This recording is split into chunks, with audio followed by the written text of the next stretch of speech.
Retro.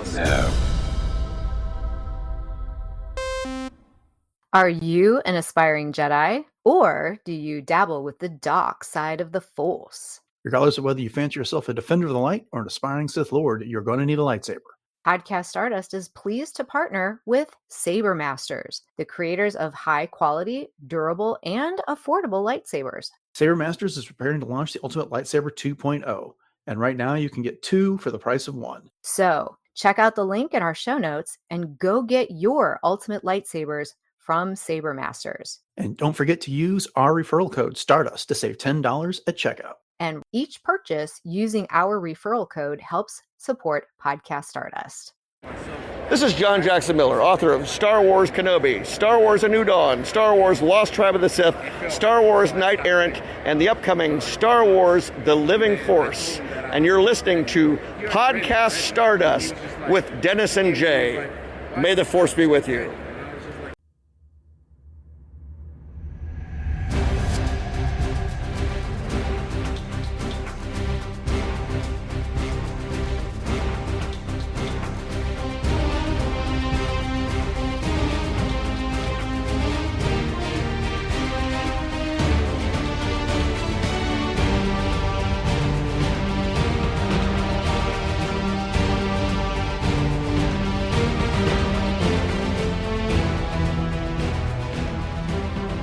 Welcome to Podcast Stardust. This is the fully armed and operational podcast dedicated to Star Wars news, reviews, and discussion.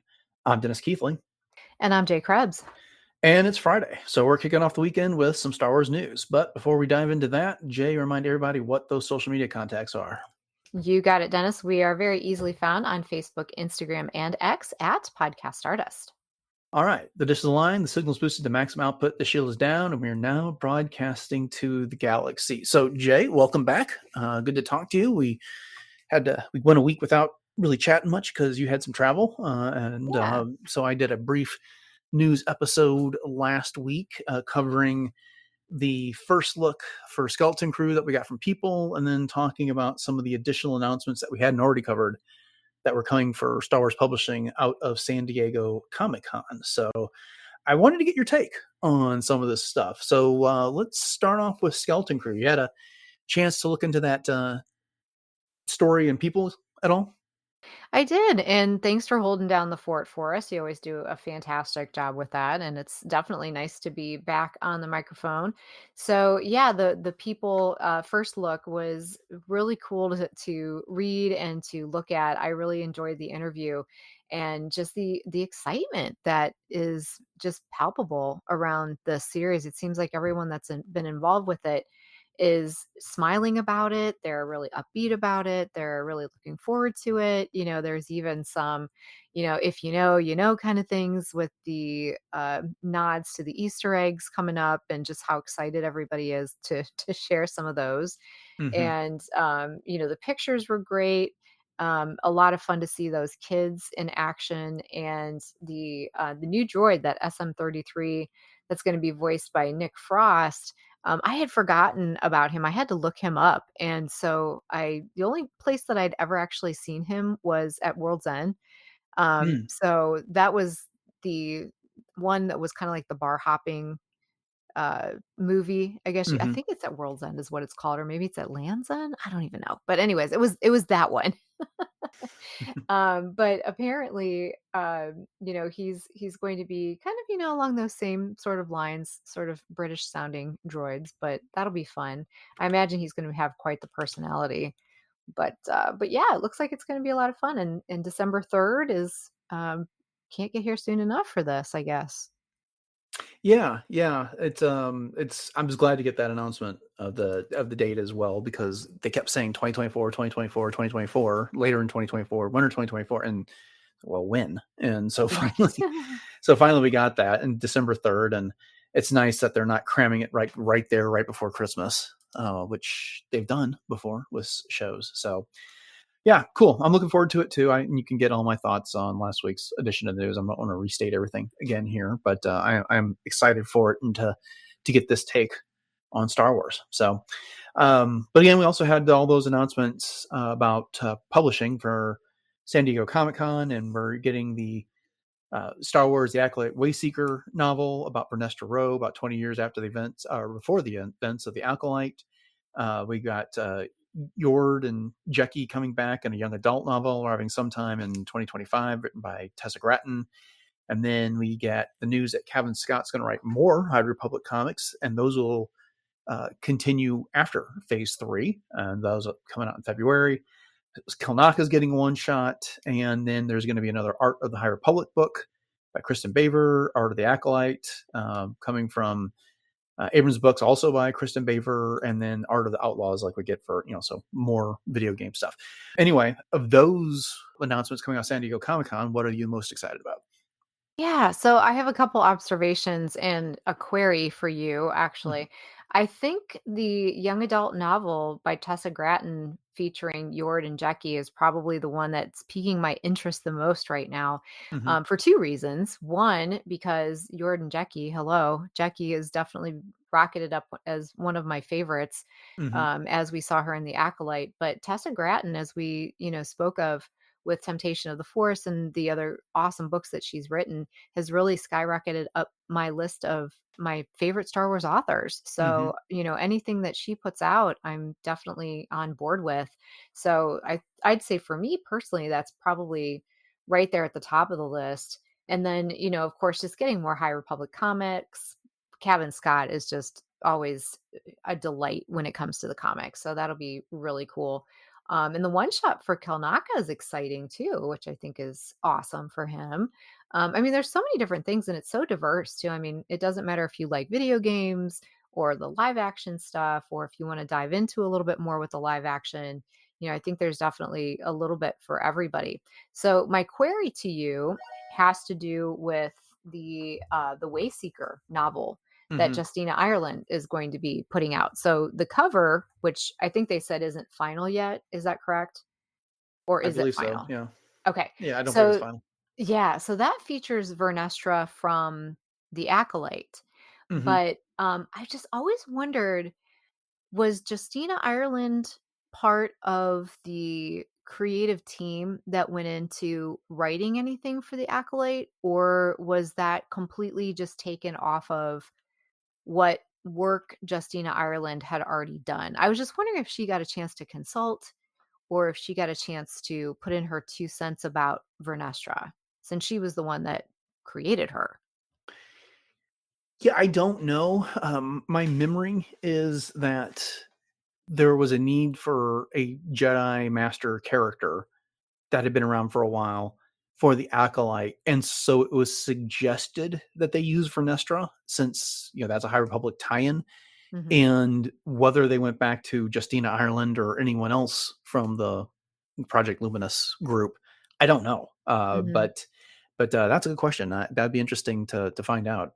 Yeah, because 'cause I've always wondered about that, because there was that for me anyways, there was that disconnect between the Vernestra that we saw in The Acolyte and the one that we got in the High Republic, and we said, there's been a lot of years in between, and there's been a lot of things that have happened, and she's been a lot of places and seen a Mm. lot of things, so, it's understandable that she's not gonna be the exact same character, but I'm wondering if this particular, adult novel is going to maybe bridge that gap a little bit more, and I really hope that it does.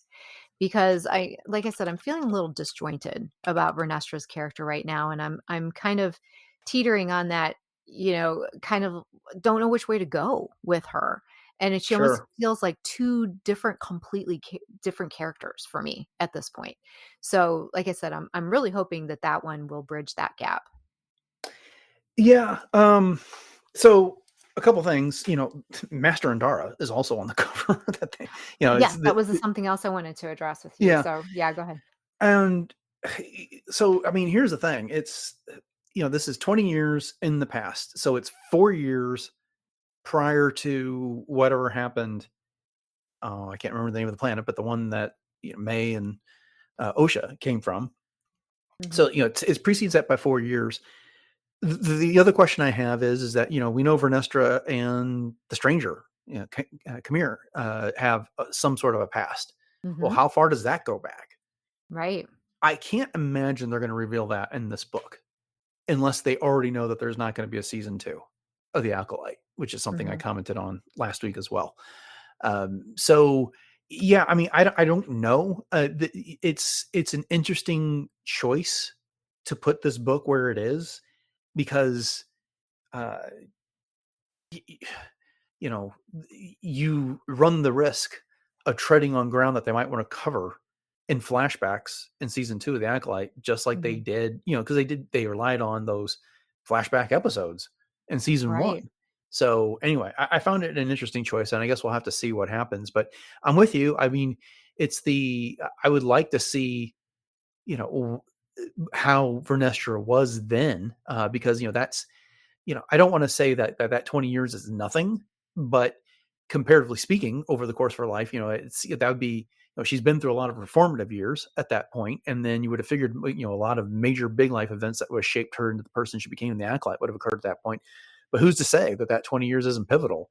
And especially if she has a student who fell to evil, as she said at the end of the season finale. So maybe they touch upon that. I don't know, but we'll see what happens. Yeah, yeah. This one it definitely has me intrigued because, as you said, there's some very, ground different types of ground that they're gonna have to tread lightly over. Yeah. That's for sure.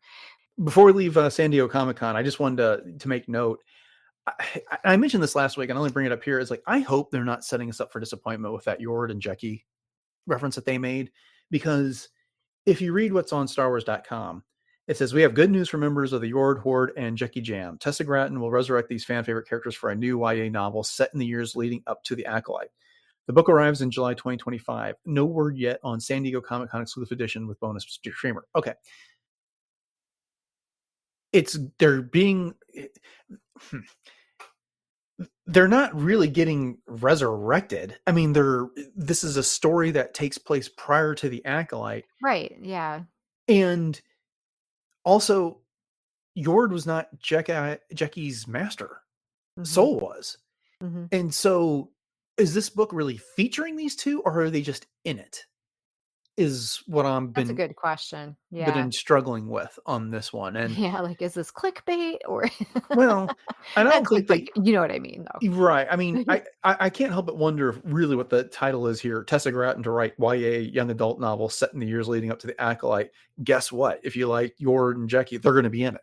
Mhm, That might have been the way that they should have gone with this, because it certainly does sound like this book is going to feature those two, it and does, as their yeah. primary characters. And who's to say it couldn't? Because we've seen all the time that Padawans run off with some other master for a mission when Mhm, needed, and that's not a new concept. But again, it was Jecki and Soul, and Yord had a different Padawan that we met at the very beginning of the series. mhm, So who knows? mhm. Maybe it'll be one of those where when you turn the book over and you start from one side or the other, it's upside down and you read it from one end to the other, and one's a Yord story and one's a Jackie story. No.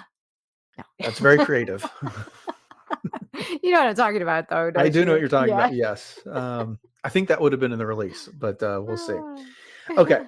Other story that I wanted to get input from you on, it came up last week, and this was right after San Diego Comic Con, is they announced a trilogy of books called The Reign of the Empire. The first to be written by Alexander Freed, who we know from Alphabet Squadron, Rogue One's novelization, Battlefront Twilight Company. The second will be written by Rebecca Roanhorse, who wrote Resistance Reborn. And then the third and final one, I'm assuming that's the correct order. I just know Alexander Fried's in the first one, is Fran Wild, who wrote No Contingency, which is the Mon Mothma story from a certain point of view, Return of the Jedi.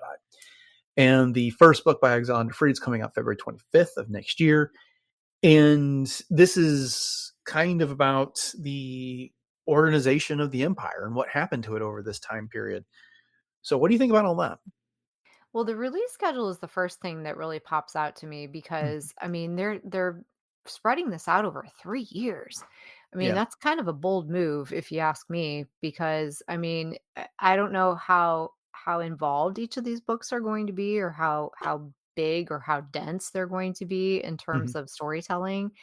But, and I know that there's a lot of other stuff going on with publishing, as we just mentioned, and, a lot of other things in the Star Wars universe, if you will, in other ways, shape, and form. But I don't know, that just seems like really spread out to me.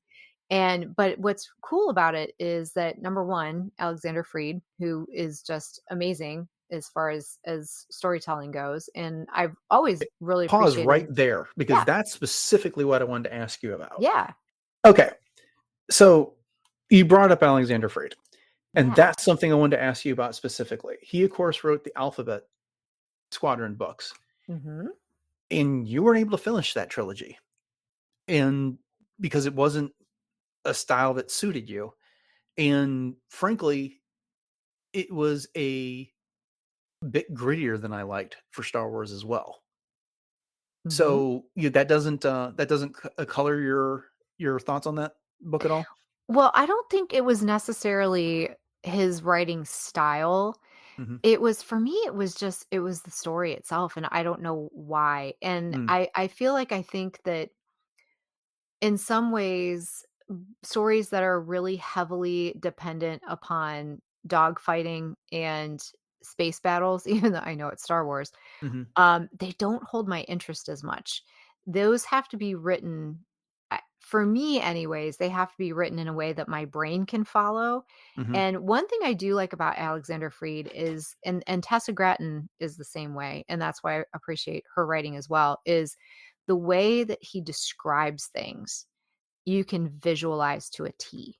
Mm-hmm. And so it doesn't matter if he's describing a nail on the wall, he can go on for 4 pages in exposition about it, which is kind of both a blessing and a curse Mm-hmm. when it comes to storytelling. I think with the Rogue One novelization, he was obviously a little bit more sequestered, if you will, to having to follow a specific story in a specific succinct kind of way, because it was already sort of written for him. Mm-hmm. But Twilight Company, I thought, was an amazing novel, and I loved that novel. So, I just think he is a very gifted writer, and so I'm very interested to see what he would do with this one. Yeah, that's interesting. For me, I actually loved his dogfighting scenes in the Alphabet Squadron books, and that was the highlight for me. What Mhm. bogged me down was the trauma that all the characters were dealing with. You had Ah. Yurika Quell, who was the secret traitor who got found out, and then the internal drama she had to go through to resolve that. Chasna Chaddock, she was dealing with a lot of baggage, and this is not to disparage these things; they're very real. And she compensated that for a number of ways. She lost her music, and then she kind of got caught up in that cult. Mhm. And then, not to mention, Will Lark, who had his own issues. All those characters carried a lot of baggage, and they're very real things. And I am sure that means something to people that are dealing with similar issues. It wore me down in those Mm. books. Mhm. And That's I fair. appreciate Star Wars for the space fantasy, for the space opera of Sure. it. And so there's that. The second thing about this trilogy, Star Wars just put out a book called The Rise and Fall of the Galactic Empire. It was written by Chris Hempshaw. Our friend Alan Voivod had him on for a couple episodes to talk about this. I haven't read this book yet, but it sounds like we're covering the same thing. That was written, that book is written as kind of like an in-universe textbook Mhm. almost. Yeah, I Hmm. haven't had a chance to check that one out yet either, but now that you say that and you describe it, that is interesting that there's 2 different types of books that are sort of going in the same direction. Right. And then if you look further at the description of this book, it's who's it focusing on? It's, during the terrifying first year of tyranny, Mon Mothma, Saw Gerrera, and Bail Organa face the encroaching darkness. That's Andor. Is this not also Andor? Okay, so I will read these books. I will definitely give them a shot and stuff like that. But we were just talking about this with the Battle of Jakku comics that are Mhm. coming out, and they proclaim that that's the first time we've seen these battles. And now we got this Reign of the Empire series coming out. The first one, that Alexander Freeze calls The Mask of Fear. I feel like we're treading a lot of this exact same ground again with Mhm. that. And Mhm. so they're clever people, and I'm sure that they will come up with an interesting story. But I'm just, I don't know. I'm just kind of, I don't want to say on edge, but I'm suspicious of all this, I suppose. No, I think that's an excellent thing to point out though, because you're right. I mean, there is a lot of layover kind of Mm, crossover or, if you will, kind of thing going on there. So, yeah, I guess we'll have to wait and see how they all fit together. I mean, it's mm, not the first time that similar stories have been retold by different authors and in different media mhm, forms. So, I mean, I guess there is that, but it is kind of ironic that they're kind of all coming out right around the same time frame ish. mhm. So, yeah, so there is that. All right. Well, cool. I'm glad I got you get an opportunity to get your take on some of those stories from last week. It's hard to do like a news episode without you here because I'm just like no one to bounce the ideas off of, Right. get their Yeah. take. You're So just kinda like, "This is happening, this is happening." indeed, indeed. All right. So let's get into some new stuff. Up first, we know that both the Darth Vader and Star Wars comics are coming to an end this September when each of them have their 50th issue. What we just had told us that the 50th issue of Darth Vader is going to feature a backup story called What If Princess Leia Joined the Dark Side? And it's described as Greg Pak, who's a writer, and he's going to be joined by Luke Ross, who's an artist. They're exploring the possibility of Princess Leia joining the dark side. Fans can get a glimpse at the story now in an all new variant cover by best selling cover artist Derek Chu. And I'm not sure what this means. Also available as a version cover, Chu's cover reveals a new armored look for Leia that will debut in the issue. And it kind of looks like a cross between Darth Vader's armor and Stormtrooper's armor. It's white. Basically, replace her gown with Mhm. some armor there, and a very similar thing going on. What do you think about this? Well, very interesting. I mean, it's kind of, I hate to say recycled from Infinities in a Yes. way. Yeah. Is that what you were sort of thinking? Yes. Yeah, so Mhm. I guess again they might have to tread very lightly once again on this kind of ground because it's something that we've seen before, or at least some of us have seen before. I think the artwork is really cool, but I'm just a little bit, you know, have a little bit of trepidation about that, and I'm wondering how they're going to handle that. I mean, if it's a good story and it's a fun story, then I'm along for the ride, but not sure. Sure. It's, you and I had a good time discussing the Legends Infinities. I mean, Sure, they're whether it came out today, this story would be Legends because it's not the same right. story, but so, but the Infinities that came out during the Legends era, the expanded universe era. Okay. I I had the same thought as you just pointed out that yeah, yes, we had a story similar to this in the 4 issues of Legends for Return of the Jedi, or for Infinities for Return of the Jedi. I guess you could do this with a different stepping off point, and I've seen some suggestions where this comes about because during the battle in the throne room above Endor, Darth Vader says, "Sister, you have a sister. If you will not turn the dark side, then perhaps she will." Mhm. And so perhaps that happens then. Perhaps it happens earlier. Perhaps it happens back in the time of Alderaan getting blown up. Like you can do a lot of different jumping off points and arrive at a different story, and I'm good with that.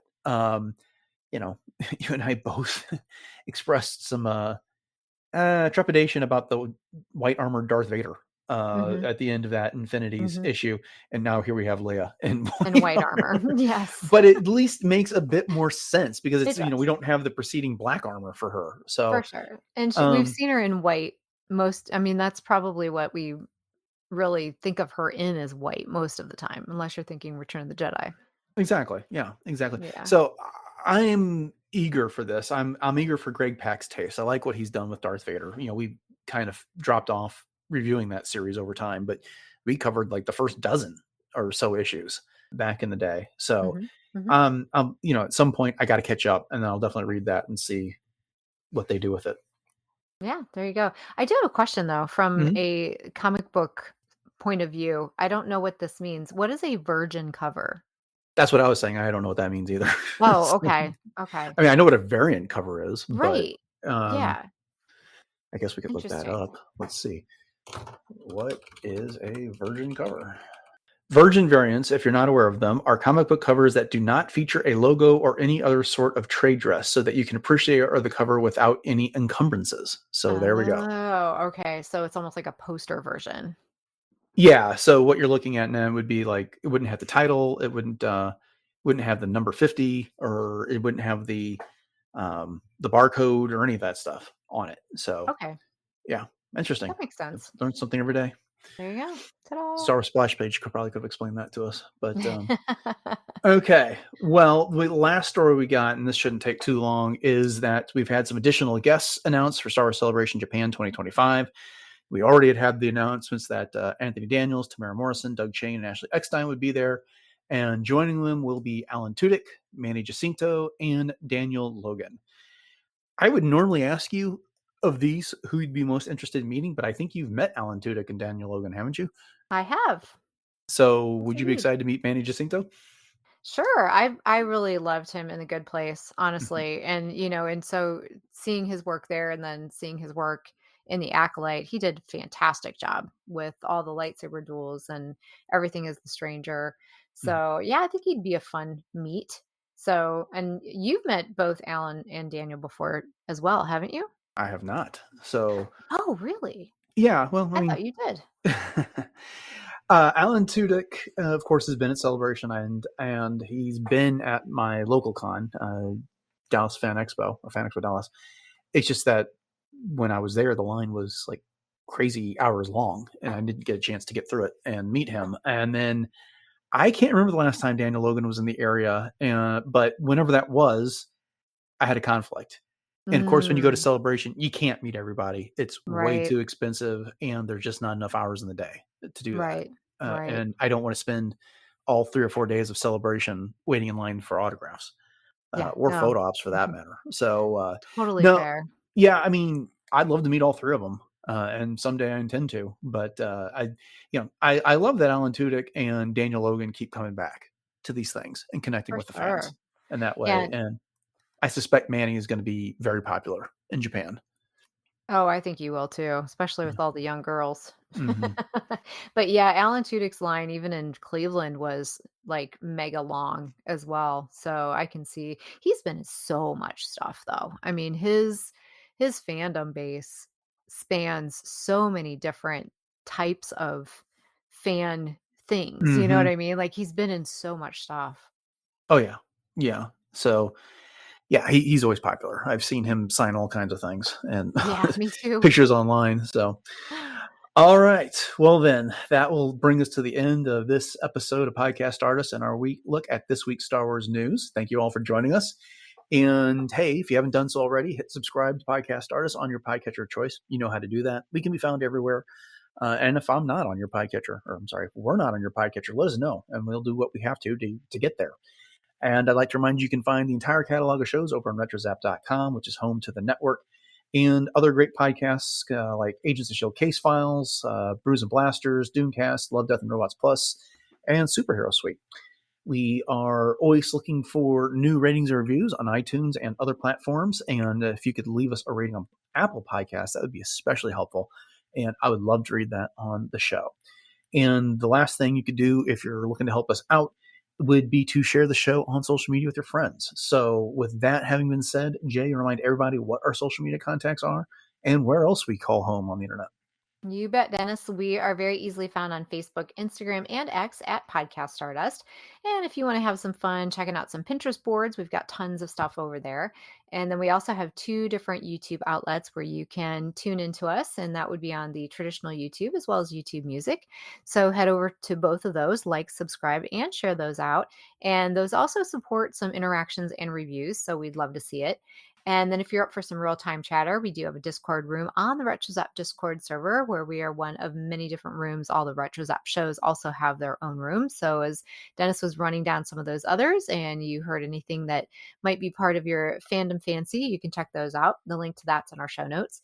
Also in our show notes is the link to our TeePublic store, where you can find one of 7 different show logo designs available for all kinds of things, from t-shirts, sweatshirts, coffee mugs, tote bags, even baby onesies. So there's tons of things over there. So once again, check out the link in our show notes. And one more link you can check out, especially if you are interested or in the market for a lightsaber, is for Saber Masters. So we are partnering with Saber Masters, who produce some really high quality battle ready type sabers. So if you want to check that out, go to sabermasters.com, or once again, hit up that link in our show notes. And if you do happen to get something, make sure you put in the code Stardust at checkout, and that will get you an extra $10 off of your purchase. And it also helps to support the show. So with that, Dennis, what you got going on with Warp Trails? I know there's some new Star Trek coming out, so let us know all about what you're doing. Yeah, so we just found out at San Diego Comic-Con that Lower Decks is coming out in October. I've been spending the last couple of months thinking I was coming out in August. So at any rate, when that's back, my wife Beth and I will be covering it on Warp Trails, which is our RetroZap podcast feed exclusive show devoted to Star Trek. And if you want to hear what we have to say about Discovery, Picard, previous seasons of Lower Decks, and Strange New Worlds, then you can check that out. Best place to do it right now is at retrozap.com. Jay, we're heading into the end of summer, beginning of fall. What is going on with cosplay? All right. Well, I've been a little quiet on posting and things here lately, but things are going to start amping up here on J.Snips Cosplay over on Instagram. I've already started getting my fall calendar together with some appearances and different types of functions where I'm going to be going. So you can always check out my prior posts and some of the fun that I'm having over there as Ahsoka, 2 different versions of Hera, the fourth sister, as well as my original concept Mandalorian. And as soon as I nail down that September and October calendar, I will be sure to let everybody know. And you can always check those updates once again on J.Snips Cosplay. All right. Upcoming on the show, we are starting something of a Clone Wars rewatch. So Monday, we'll be getting into episode 1 of season 1 of Clone Wars, which is Ambush. It's the one featuring Yoda. I can't wait to talk about that. And then Wednesday, we kind of a new segment we're going to test out here, which is our Ask Me Anything Star Wars. So Jay and I are going to pose some Star Wars related questions to each other and see how that goes. So make sure you tune in for that one. But with all that having been said, thanks for listening to episode 766 of Podcast Stardust, everyone. Have a great weekend. And until next time, may the Force be with you.